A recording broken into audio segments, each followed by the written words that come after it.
berulang ya? Silakan Mbak dipimpin untuk berdoa. Persiapan berdoa. Berdoa dimulai. Selesai. Baik, terima kasih ya kepada Mbak Ulan.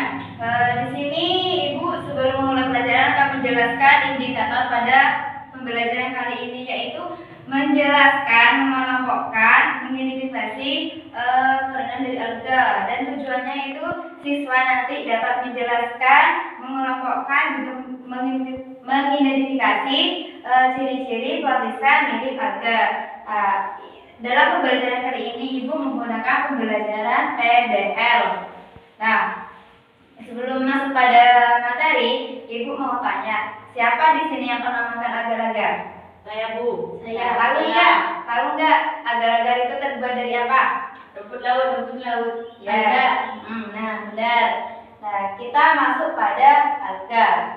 Ciri-ciri yang pertama yaitu bersifat autotrof dan mempunyai klorofil. Yang kedua yaitu berbentuk talus. Apa itu talus?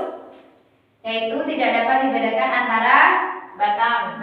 akar dan daun. Nah, pintar. Yang ketiga yaitu organisme uniseluler, yaitu berbentuk pita, dan multiseluler itu berbentuk lembaran. Reproduksinya secara seksual dengan cara oogami dan isogami. Nah, dan aseksual dengan cara fragmentasi dan pembelahan terbentukan spora. Habitatnya yaitu di perairan dan di tempat lembab. Nah, kita masuk pada klasifikasi pelatihan mirip tumbuhan. Yang pertama di sini ada chlorophyta atau alga hijau. Kenapa disebut alga hijau? Karena pigmen yang lebih dominan yaitu berupa klorofil. Ya, bentuk kloroplasnya itu ya bermacam-macam. Ada berbentuk bintang, mangkok, juga spiral. Hidupnya yaitu di perairan air tawar, juga di lingkungan lembab. Bisa di pohon-pohon. Contohnya di sini ada Ulva sp. Yang kedua yaitu Pheophyta atau alga coklat. Kenapa disebut alga coklat? Ada yang tahu nggak? Dominan pigmen fukosantin. Nah, benar. Terus bersifat multiseluler dan sebagian besar hidup di laut. Contohnya di sini ada Turbinaria sp dan Sargassum sp. Ini gambarnya yang Mbak ya, kelihatan ya? Ini kan agak coklat gitu. Nah, yang ketiga yaitu ada Rhodophyta atau alga merah. Nah, kenapa disebut alga merah? Karena yang lebih dominan itu pigmen phycolitrin, sedangkan dan mempunyai bersifat multiseluler dan mikroskopis. Nah, sebagian dan dimanfaatkan sebagai makanan juga kosmetik. Nah, contohnya di sini ada Glacilaria sp. Yang keempat di sini ada Pyrofita atau alga api. Kenapa disebut alga api? Karena di dalam laut memancarkan cahaya pada malam hari. Nah, benar. Mempunyai pigmen A dan C, tersusun dari satu sel dan bergerak menggunakan flagel A dan berbentuk bulu cambuk. Hidupnya yaitu di air tawar dan laut. Nah, benar kata Mbak Elok tadi. Contohnya di sini ada Pyridium. Yang kelima ada Chrysophyta atau alga keemasan. Mempunyai bagian warna yang dominan yaitu xanthophyll, jadi disebut sebagai alga keemasan. Tersusun satu sel dan mempunyai banyak sel. Memiliki kloroplas dan hidupnya yaitu di air tawar, juga di air laut. Contohnya di sini ada Navicula sp. Yang keenam yaitu Eglonophyta. Di sini dikatakan mirip tumbuhan karena memiliki klorofil A, B, dan karoten dan dapat berfotosintesis. Nah, ini mendapatkan makanan dengan cara heterotrof dan memiliki alat gerak yaitu berupa flagel yang keluar dari dalam selnya. Contohnya di sini ada Euglena viridis. Oh iya, tempat hidupnya itu di perairan ya. Terus yang ketujuh yaitu ada Basianophyta atau disebut diatom. Di sini bersifat uniseluler atau berbentuk koloni. Hidupnya di air tawar dan di air asin. Terus memiliki makanan yang disimpan dengan leukosit yang berupa tetes minyak. Mempunyai pigmen klorofil A dan C, juga xanthofil dan karoten. Hidupnya yaitu sendiri dan berkoloni. Contohnya di sini ada Navicula. Nah, apakah dari penjelasan Ibu ada yang belum dipahami? Ada yang bertanyakan? Silakan. Ada, Bu. Ya, silakan, Mbak. Mengapa alga tidak dikelompokkan ke dalam tumbuhan? Nah, ada yang bisa jawab? Saya, Bu. Ya, silakan Mbak Ulan. Karena tidak sama dengan tumbuhan dan tidak dapat dibedakan antara akar, daun, dan batangnya. Ya, benar. Kenapa alga itu tidak dikelompokkan dalam tumbuhan, tapi mirip tumbuhan? Nah, itu tadi karena akar, batang, dan daunnya itu tidak dapat dibedakan atau disebut dengan tumbuhan palus. Nah, benar.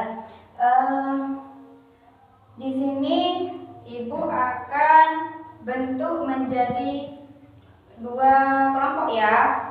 Ada kelompok 1 sama 2. Ibu akan memberikan LKPD-nya ya. Ini Mbak kelompok 1, ini kelompok 2. Nah, kalian diskusikan sama kelompoknya ya. Ibu beri waktu 10 menit. Gimana? Ada kesulitan nggak? Tidak, Bu. Nggak ada, Bu. Oh ya, sudah ya. Oh ya sudah, silakan Mbak. Untuk perwakilan kelompok dimulai dari kelompok 1 ya, untuk mempresentasikan hasil diskusinya. Apakah alga dapat dibuat masker wajah? Iya dapat, karena jenis alga merah atau Rhodophyta. Ya benar. Gimana kelompok 2? Apakah jawaban dari kelompok 1 benar? Benar. Nah ya, itu dapat dibuat masker wajah, yaitu salah satunya jenis dari alga merah atau Rhodophyta. Nah sekarang dari kelompok 2. Cara reproduksi alga dibagi menjadi 2, yaitu aseksual dan seksual. Aseksual yaitu fragmentasi, pembelahan, pembentukan spora. Yang seksual yaitu ogonomi dan isogomi. Bukan ogonomi ya Mbak, oogami. Oogami. Ya gimana kelompok 2? Iya betul. Benar ya? Ya. Nah, di sini untuk paham semua nggak sudah materi tadi? Iya paham. Ibu tanya ya, Ibu tunjuk ya salah satu dari yang kalian. Saya tunjuk Mbak Ulan. Nah, Mbak Ulan, kenapa Pyrophyta itu disebut sebagai alga api, Mbak Ulan? Karena dapat memancarkan cahaya pada malam hari. Nah, iya, benar sekali jawabannya. Ibu akhiri ya pertemuan kali ini. Sebelumnya di sini siapa yang bisa menyimpulkan? Saya, Bu. Ya, silakan Mbak Ulan. Alga itu ciri-cirinya bersifat autotrof dan ada klorofil. Terus berbentuk halus. Cara reproduksinya berupa aseksual dan seksual. Ya. Hidup di perairan atau lembab. Ya. Tempatnya bisa dibuat agar-agar untuk Gracilaria, Sargassum untuk pupuk dan Nah ya, terima kasih Mbak Ulan, bagus sekali. Sudah bagus, tadi sudah paham ya. Ya, karena kita sekarang lagi puasanya aja sampai full ya, sampai nanti maghrib ya. Jangan mokel loh. Terus semangat terus belajarnya, yang rajin. Untuk minggu depan pelajari mengenai protista mirip jamur. Sekian. Sebelumnya kepada ketua kelas dipersilakan untuk memimpin doa untuk menutup pembelajaran kali ini. Persiapan berdoa. Selesai. Nah, terima kasih. Ibu mohon maaf apabila ada kesalahan kata atau penjelasan yang masih kurang ya. Ibu tutup ya. Assalamualaikum warahmatullahi wabarakatuh. Waalaikumsalam warahmatullahi wabarakatuh.